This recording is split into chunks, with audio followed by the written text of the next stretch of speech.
Sarah! Oh, Sarah, I've been calling out. I'm a little bit late. Oh, yeah. Look, I've had the most disgusting morning. Twinkle's got a grass seed stuck in her vagina. $500 to get it removed. $500! They said there was a risk of infection if they didn't get it out. And I said to the vet, it's Mr. Kwan. You know him, the nice man from Hong Kong. Well, Twinkles adores him anyway. I said, how do you possibly justify that? I mean, surely it's a quick matter of some casserole and a little fingers. Oh, are you going to have anything to eat? I've already eaten. Oh, you've already eaten? Is there table service? Do you need to, Soy latte on skim. Thanks. Yes, I think I'll have, does the baked fruit pudding contain gluten? No. In that case, I'll have the strawberry tart. Look, Twinkle's vagina was bright red after the procedure, red as her beef. Who'd have thought that a teensy-weensy bit of grassy could do so much damage? I wish I'd known that when I was a young woman. Many a roll in the hay I'd have reconsidered, let me tell you. The perils of agricultural upbringing. Mind you, country lifestyles really aren't all they're cracked up to be. I asked Mr. Kwan if I could keep the grass seed though.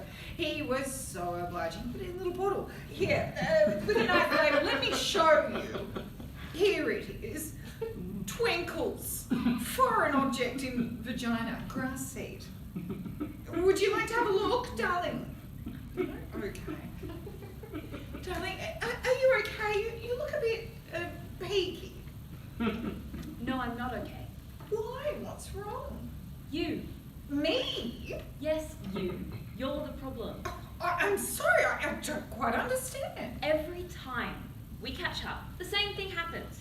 You're half an hour late, sometimes longer, you arrive without even saying sorry, and then you launch into a monologue about your fucking dog and your boring bloody book club or what your financial advisor says you should do. I can't believe you can't see how he's manipulating you. All that crap about offshore accounts supporting ethical investments.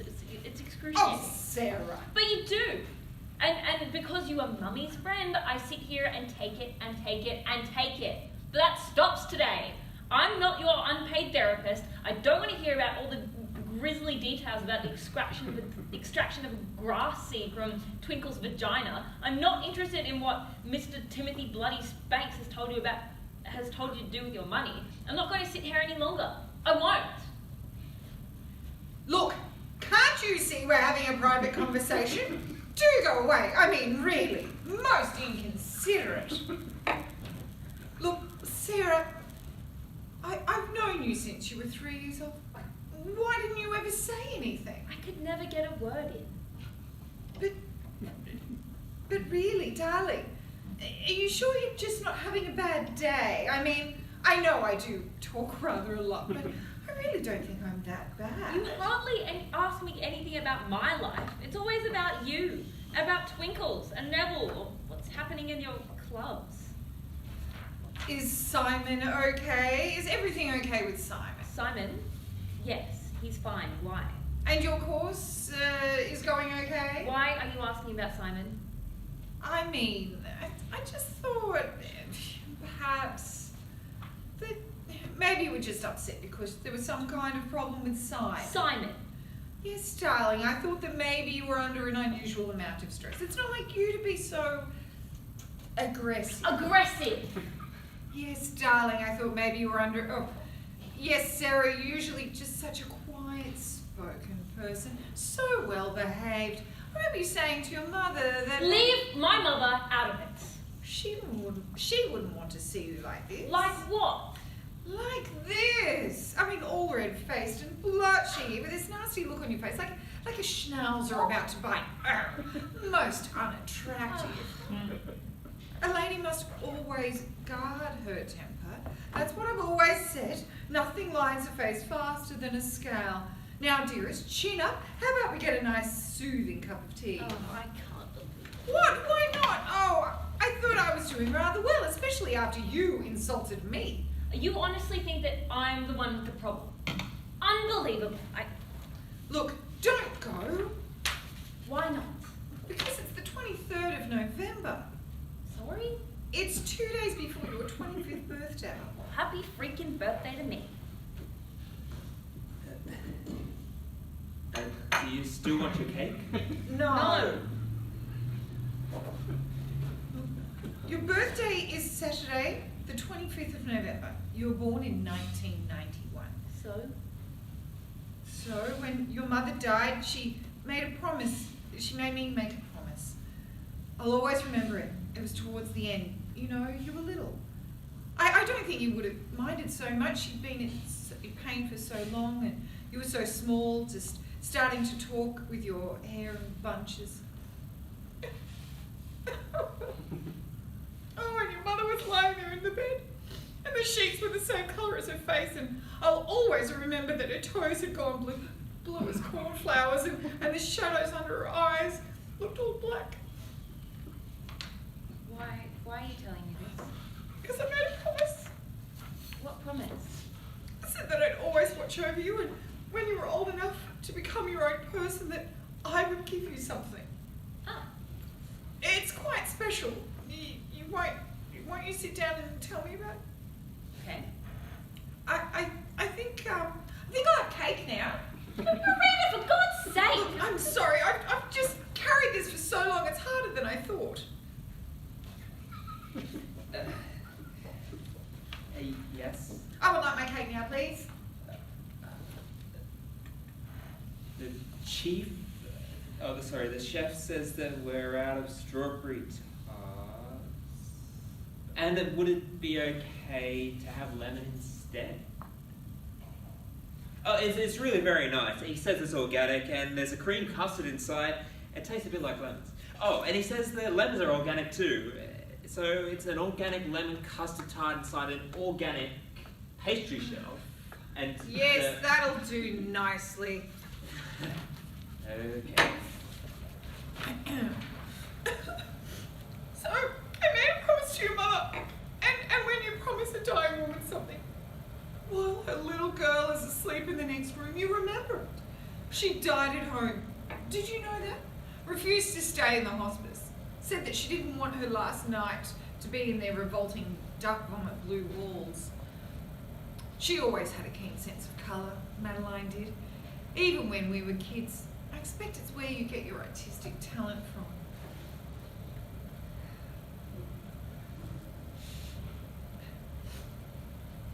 Well, as you know, your mother was extremely wealthy.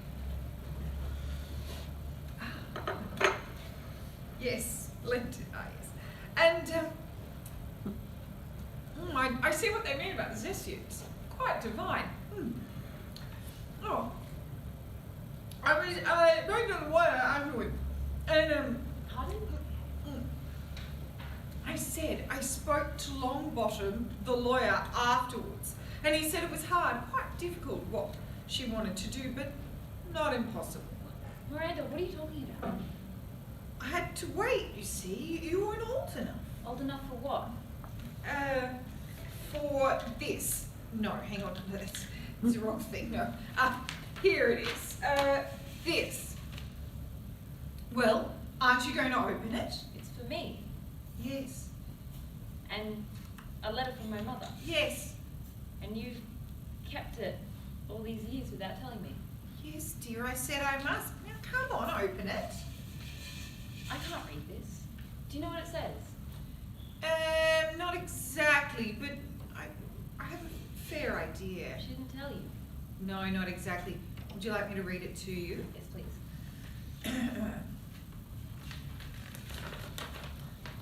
This is a codicil to the last will and testament of Madeline Strong. What's a codicil? Oh, I'm sorry to interrupt. It's just that I heard you ask what a codicil is.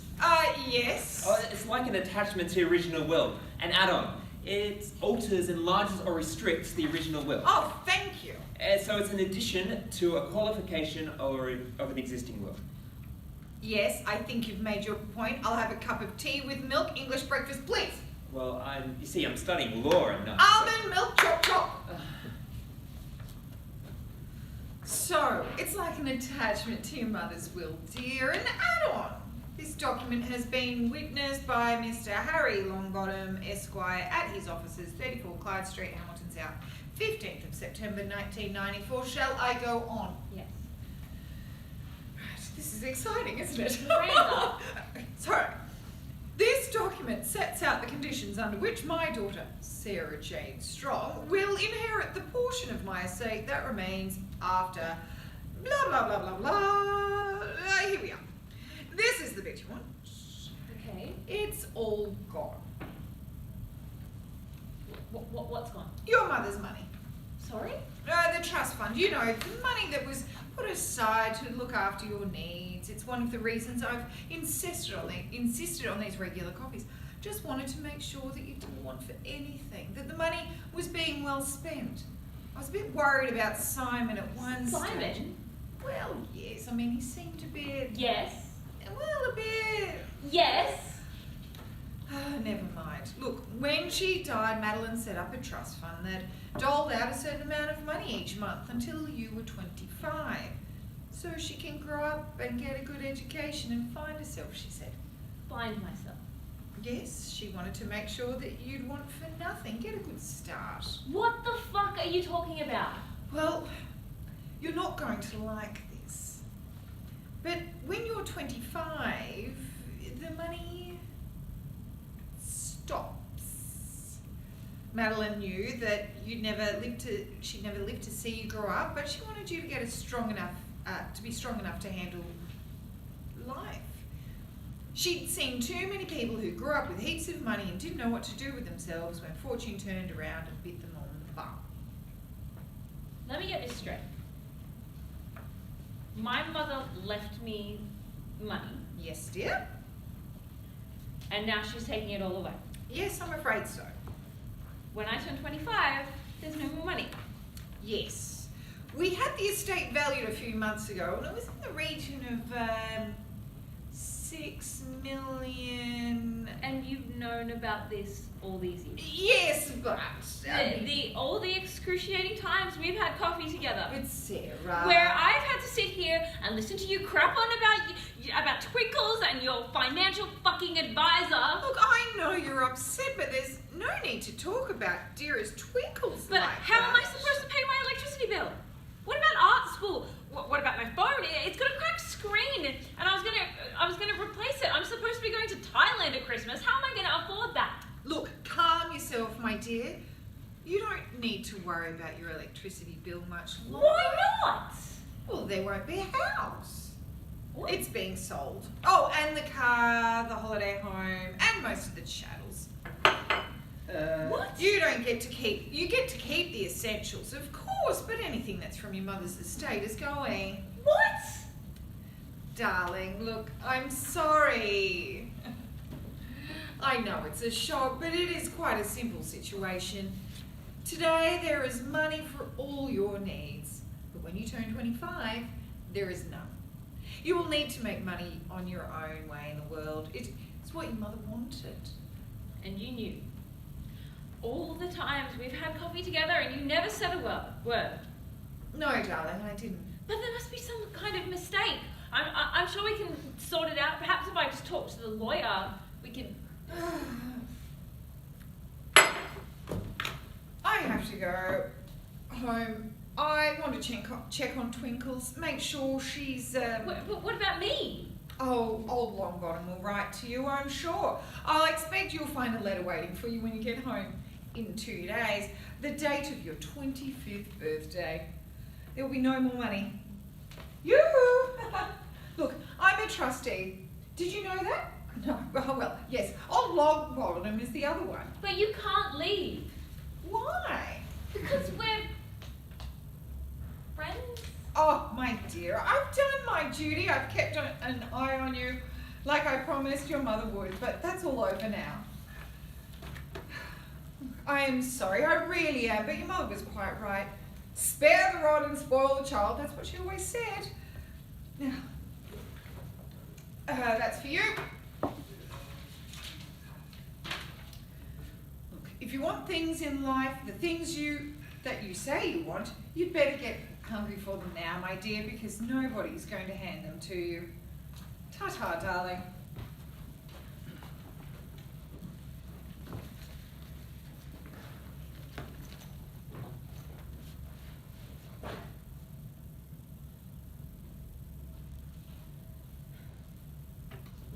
Simon?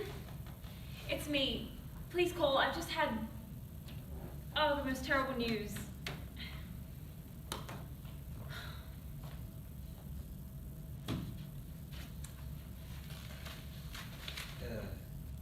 Tough day? Yes. Don't suppose you have any jobs going?